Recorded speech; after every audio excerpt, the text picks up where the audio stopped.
Okay, this is a '04 Chevy Malibu Classic. Now, I'm kind of showing this reverse. I've actually already done this.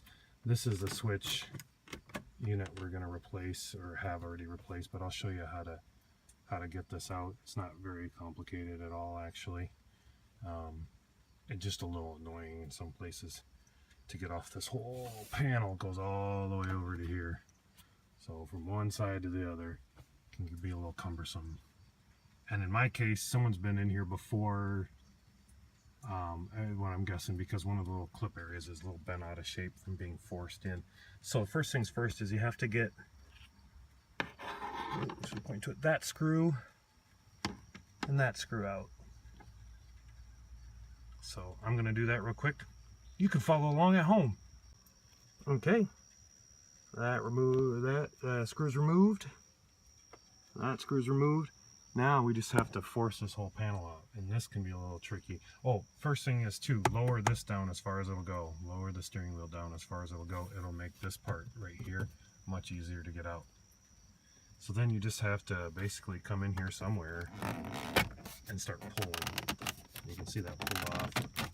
Then just come down the line and pull the rest of it off. And I'll show you here later what it kind of looks like underneath so you get an idea what you're doing.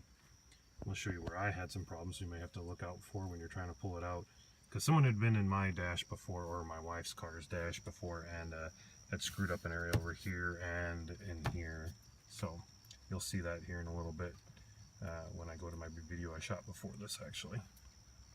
But yeah, you just keep on going across here and forcing these parts out there. See that? And the clip's released.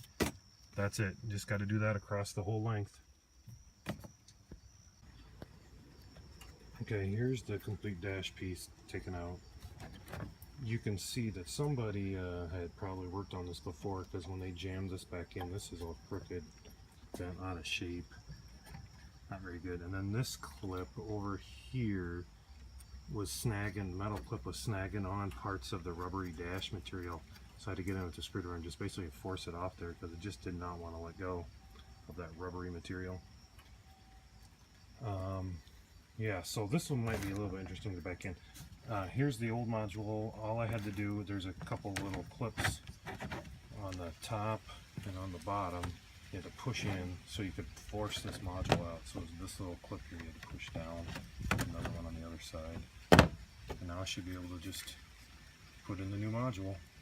Okay, here's what I was talking about. The one side was tearing, catching on the rubber material after it came out of that hole. So I've got the clip still. I'm just going to have to reattach it to the dash piece, the dash shroud. And then down in here, you can see it. There's a hole there, down there, that little square thing. That's where one side was on. And then this one over here on this side, that's the one that was bent. So it was not going into the hole. It was going probably down underneath it. I think we're just going to have to leave it the way it is, because I don't want to bend the plastic. I'm afraid it'll just bust off. If I try and bend it back into shape, I need like a heat gun or something maybe to get it right. And so the only other thing we have to do is put the panel up here, plug the plug back in, and clip all the rest of the clips down the line in, and we should be all set. And then of course we got to put the screws back in up above.